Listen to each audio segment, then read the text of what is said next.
내가 막 힘들고 다급한 그 심정을 글로 기록을 하거나 아니면 일기 형식으로 남겨놓는다면 어떻게 될까요?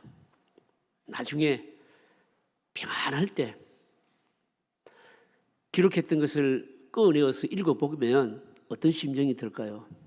아마 상당히 여러분 의미가 있을 겁니다. 내가 이런 절망 가운데서 필사적으로 하나님께 부르짖었구나, 이런 것들이 여러분 알 수 있지 않겠습니까? 어떤 분이요, 장로님이십니다. 임종을 앞두고 자신의 삶을요 간증 형식으로 기록을 쭉 한 겁니다. 근데 이 기록만 한 것이 아니라 가족들에게 내가 죽거든 장례식장에서 이 간증문을 꼭 읽어달라 한 겁니다. 실제로 그 장로님이 돌아가셔서 장례식이 있었는데, 물론 믿지 않는 친척들이 많이 모였는데 그 간증 형식의 글 내용 가운데 그야말로 담담하게 기록한 간증이요 다 나오는 겁니다. 어떤 내용도 있는가 하면 하나님 앞에서 죄를 지어서 사고를 내고요 다리 한쪽을 잃어버린 것도 기록해 놓았고, 그리고 자신이 예수님을 믿고 너무너무 기쁘고 복된 것도 기록해 놓았고, 이런 것들을 쭉 읽어가는데 특히 믿지 않는 친척들이 장례식에 참석해서 엄청난 감동을 받았다는 거 아닙니까? 혹시 여러분들도 그렇게 한번 해보실 마음이 있으신가요? 왜 이 말씀을 드리는가 하면 오늘 이 이사야 38장 9절부터 22절까지 내용이요 그런 내용입니다. 여러분, 우리는 이미 히스기야 왕이요 정말 선지자가 죽겠다라고 하나님의 통보를 받고 필사적으로 매어 달려서 기도의 응답을 받지 않았습니까? 몇 년 수명을 연장받았습니까? 15년. 여러분, 생명 연장만 기도 응답 받은 것이 아니고 아수르의 침공 좀 물리쳐 주시겠다부터 시작해서 여러 가지 부수적인 기도의 응답을 받았는데 여러분, 그때 히스기야가 어떤 심정으로 기도했을까요? 어떤 심정으로 기도했기에 하나님께서 그의 기도를 다 들으시는지 조금 궁금하죠. 어떤 심정으로 기도했는지 그때 기도할 때의 심정을요 기록으로 남겨놓은 게 오늘 이 본문입니다. 그래서 이 본문은요 굉장히 여러분 의미가 있는 겁니다. 이 기도문을 보게 되면 그냥 하나님께서 이사야 선지자를 통해서 너가 얼마 살지 못할 것이니까 유언을 하라, 준비해라 그랬는데 벽을 향해서 통곡을 하면서 기도하고 생명을 연장받지 않았습니까? 그때의 심정이 어땠는가를 샅샅이 지금 기록해 있는 겁니다. 그때의 심정을 기록한 이 내용을 읽어보게 되면 훌륭하고 당당한 하나님의 종도요 이렇게 비참하고 어렵고 다급한 때가 있었구나, 이걸 여러분 보게 됩니다. 이 오늘 여기에 절망 가운데서 기도했을 때의 이 모습을 보게 되면 히스기야의 모습은요 이거는 더 이상 왕도 아니고 무슨 학자도 아니고 그런 모습이 그대로 다 드러나게 됩니다. 단지 죽음 앞에서 벌벌 떨고 있는 가련한 한 인간에 불과하구나, 여지없이 드러나고 있는 겁니다. 많은 성경학자들이요, 저는 이 이사야 38장에 나오는 히스기야의 이 기도문에 대해서 여러 많은 학자들이 학위 논문을 썼어요. 여러 논문들을 제가 여러 편을 일부러 읽었습니다. 심도 있게 여러 읽었는데 무엇 때문에 성경이 히스기야 왕이 기도의 응답을 받고 난 이후에 절망 가운데 기도했을 때 그 심정을 성경이 왜 기록을 해서 이렇게 남겨놓았겠느냐, 여러분 의미 있지 않습니까? 여러분요, 무엇 때문일까요? 무엇 때문에 있는가 하면 오늘날 모든 사람들에게 필요한 하나님이 뭡니까? 이런 하나님이라는 거예요. 이게요. 여러분, 사람이 죽을 지경이 되면 왕이 뭐가 필요했으며 대통령이 뭐가 필요했겠냐고요. 하나님으로부터 곧 얼마 안 있으면 죽게 될 것이다 통보를 받은 사람이라면 돈이 무수간 필요 있으며 세상에 지위가 무슨 필요가 있겠냐고요.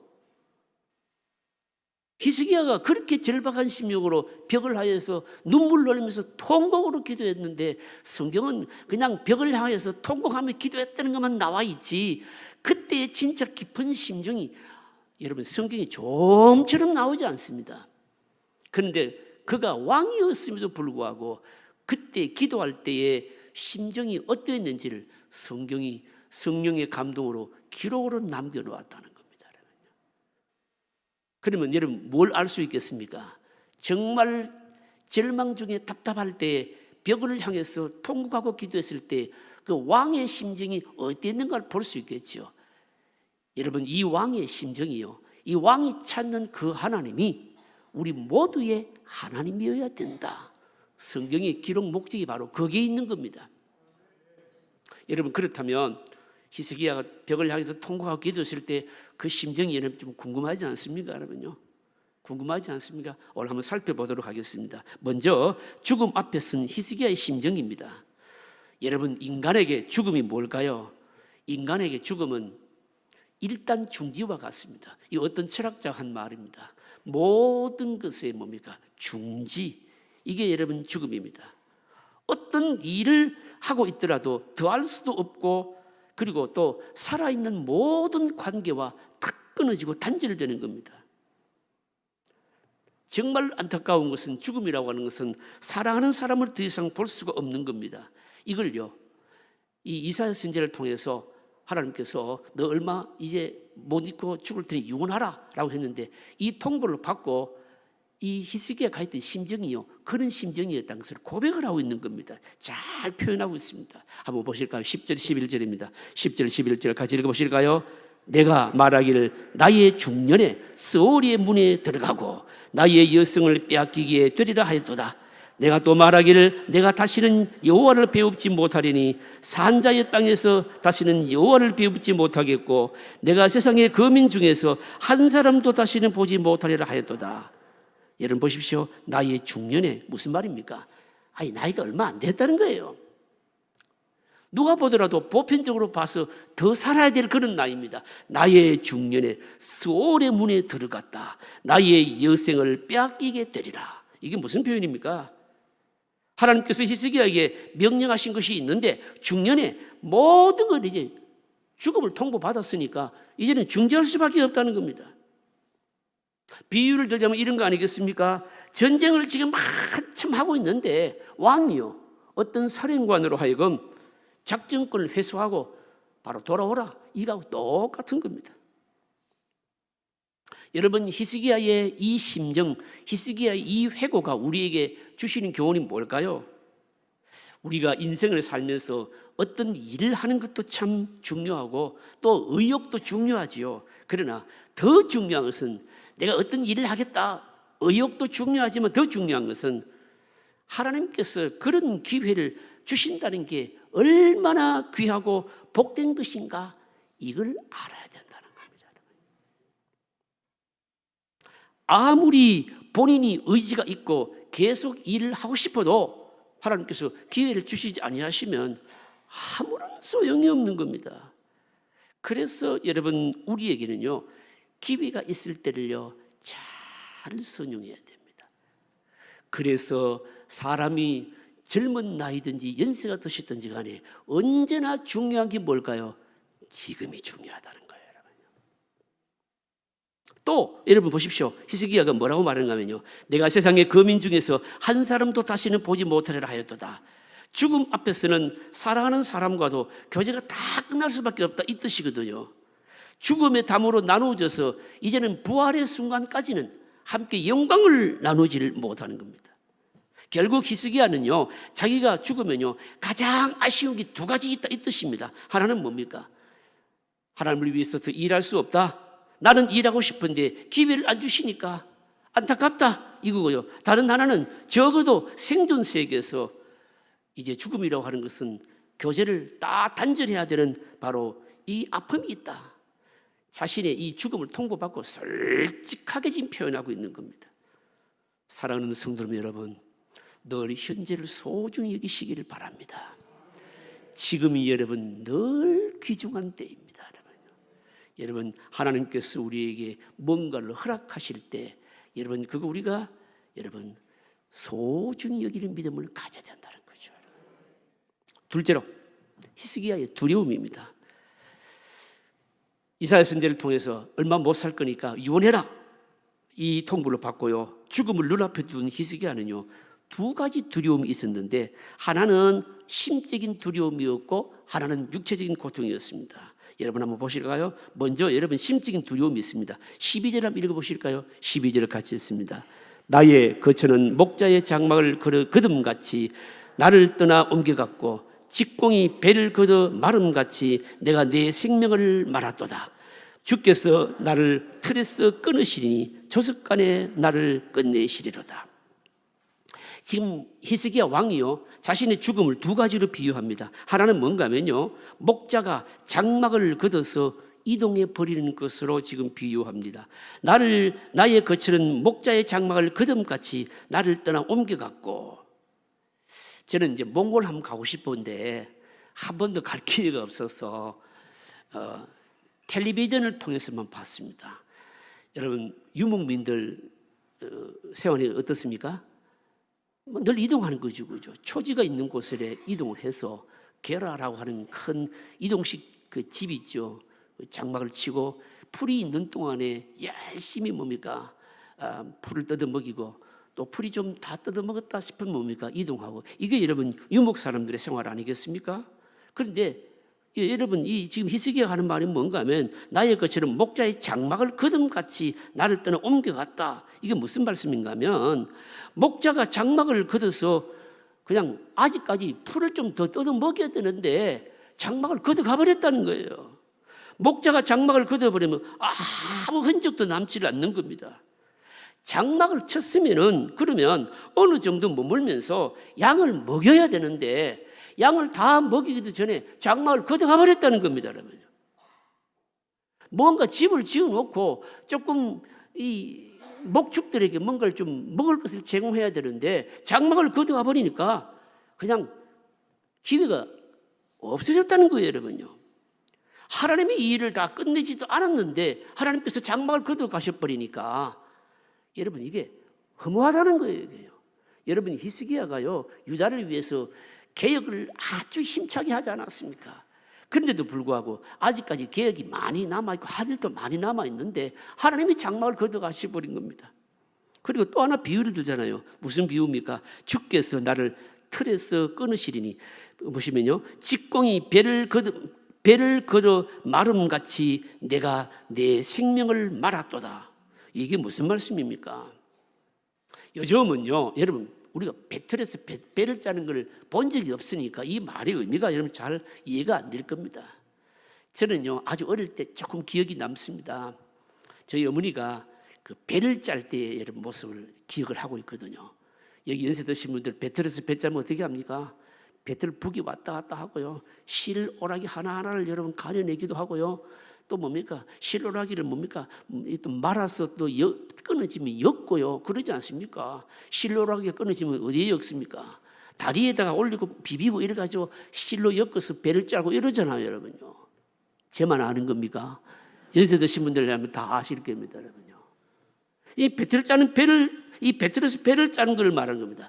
그래서 배를 여러분 짜면요, 다 짜고 나야 짜면 어떻게 합니까? 배를 이제 말아가지고 옮기잖아요. 그런데 여기 지금 히스기야 하는 말이 뭔가 하면 배도 다 짜지를 않았는데 이 배틀을 치워버렸다는 겁니다. 말아가버렸다는 겁니다.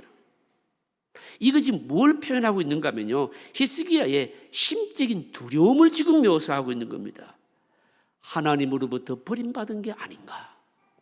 내가 왕으로 지금 경건한 왕으로 유다를 위해서 개혁할 것도 많고 개혁을 위해서 그렇게 애쓰고 수고한다고 했는데 무엇 때문에 하나님께서는 얼마 있지 않아서 생명을 거둬가신다고 하니까 하나님이 나를 버리신 게 아닌가. 너무너무 두렵다는 거예요. 지금 그 심적인 두려움을 표현하고 있는 겁니다, 여러분요. 저는 히스기야의 이 심정을 보면서 이런 기도의 문을 보면서 사실은 누구의 고백이 생각났는가 하면 사도 바울의 고백이 생각났습니다. 여러분 사도 바울의 고백이 뭡니까? 바울 쓰신 중에서 최후로 쓴 쓰신이 이 디모데후서 아닙니까? 디모데후서 4장 7절 8절 너무 잘 아는 말씀 아닙니까? 나는 선한 싸움을 싸우고 나의 달려갈 길을 마치고 믿음을 지켰으니 이제 후로는 나를 위하여 뭐가 준비되어 있다고요? 의의 면류관이 예비되어 있다. 그러니까 뭡니까? 사도 바울하고는 너무너무 반대되는 모습이죠. 바울은 아주 만족스럽게 자신의 삶을 뭡니까? 정리하면서 믿음도 지켰고 선한 싸움도 싸우고 자기를 위해서는 의의 면류관이 예비되었다. 여러분 저와 여러분들의 인생의 마지막에 고백이 되면 얼마나 좋겠습니까? 그런데 히스기야는요 자신의 죽음을요 목동이요 장막을 옮기는 것과 같이 직공이 배를 말아서 가버리는 같이 이런 것으로 비유하고 있습니다. 하나님께서 버리신 게 아니라 너무너무 두렵다는 겁니다, 여러분요. 그리고 또 하나 이런 심적인 두려움을 표현한 것과 함께 더 큰 고통은 뭔가 하면 육체적인 것이었습니다. 13절에 표현합니다. 한번 읽어보실까요? 13절 같이 읽습니다.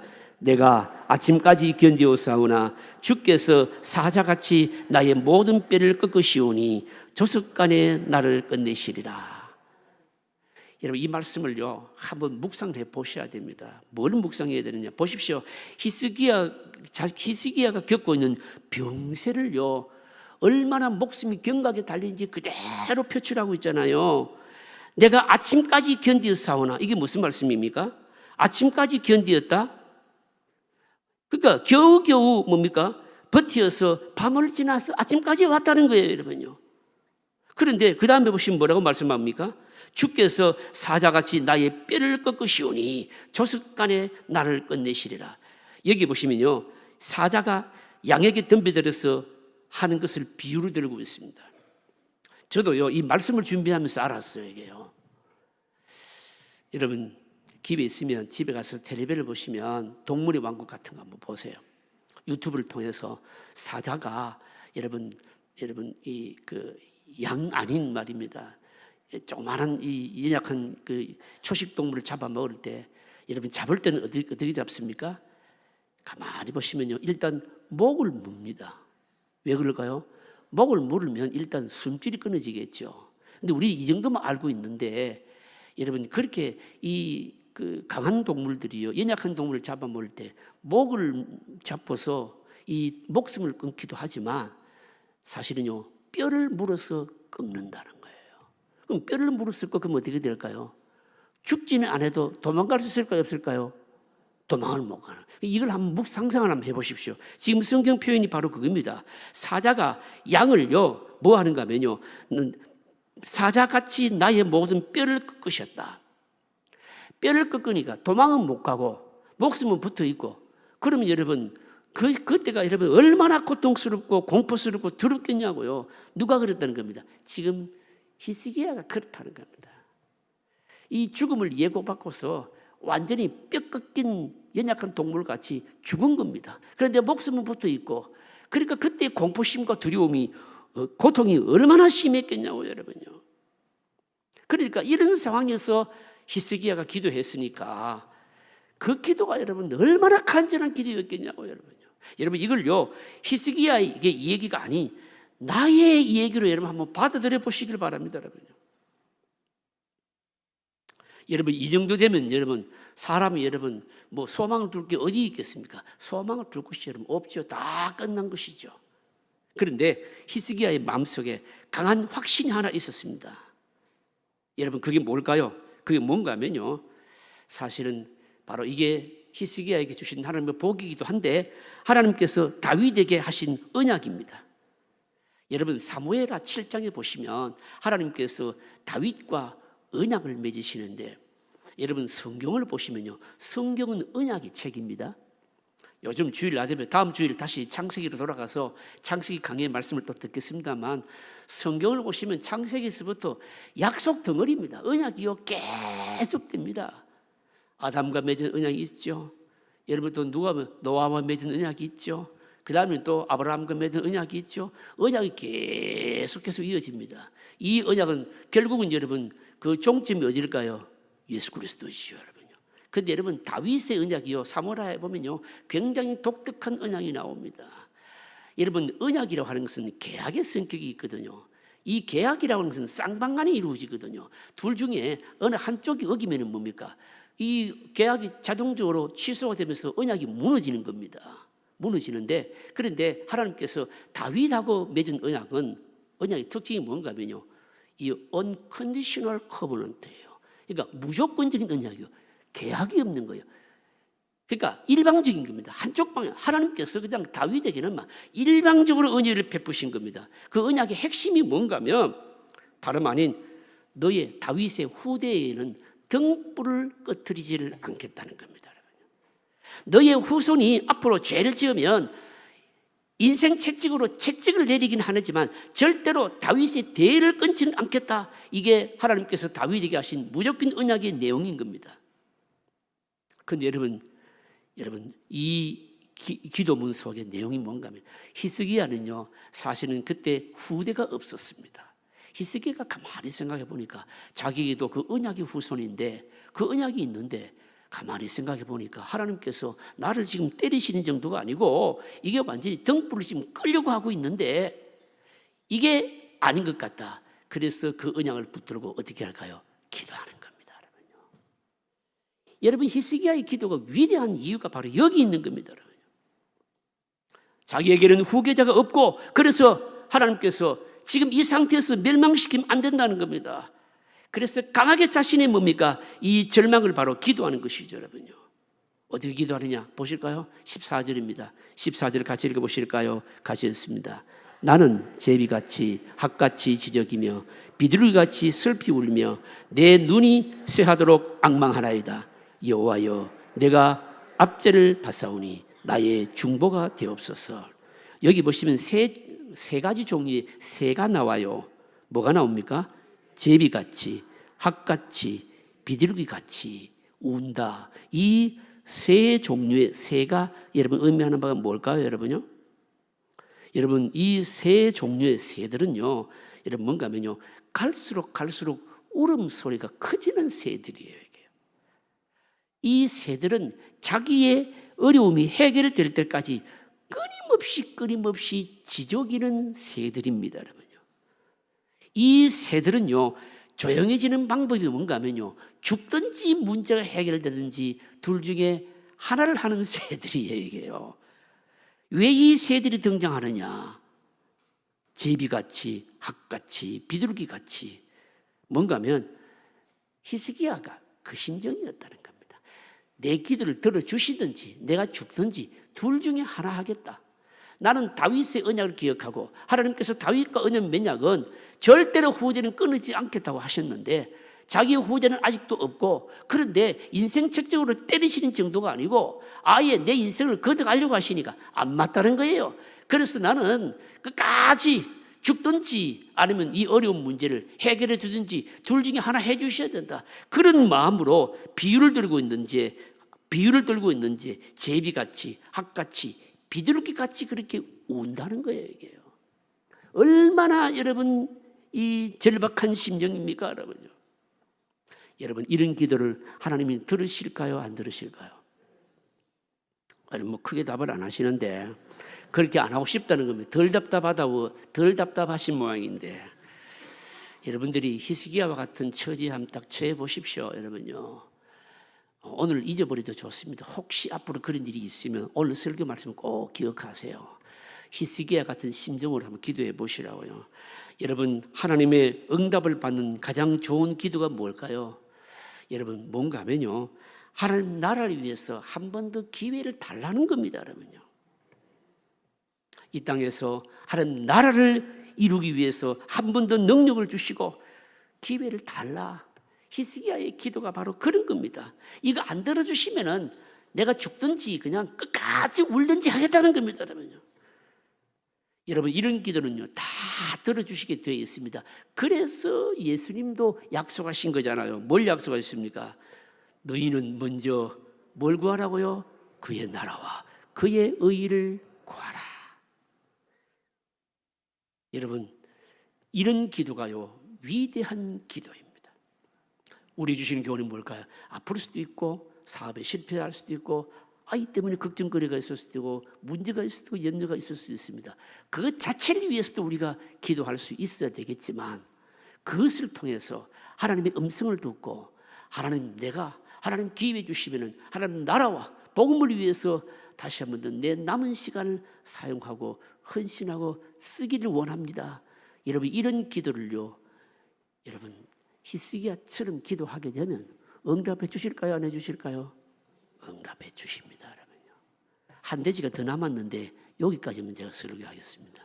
찬양을 조금 더 해야 되니까 나머지 부분은 뭔가 하면요, 이렇게 기도했더니 하나님께서 들어 응답해 주신 걸요 막 감사하고 막 찬양하는 바로 그런 내용인 겁니다. 여러분. 사랑하는 성도님 여러분 지난 주일 오후 예배 시간에도 우리가 말씀을 들었습니다만 하나님의 백성들은요, 여러분 언제든지 다시 일어날 수가 있습니다. 오늘 부활주일이지 않습니까? 일어날 수 있는 방법들도 여러 가지 있겠지만 오늘 오후에 우리에게 들려주신 말씀은 뭔가 하면 하나님 나라를 먼저 생각하면서 히스기야 같은 마음으로 여러분 기도하게 되면 다 죽었고 다 끝나버렸고 하나님의 통보를 받았다 할지라도 이런 기도를 하게 되면 하셨던 하나님도 계획을 바꾸셔서 응답해 주십니다. 여러분 이게 뭔가 하면 이게 사실은 부활신앙인 거예요. 여러분 이런 기도의 응답의 역사가 여러분들에게 있으시기를 주의 이름으로 축복합니다.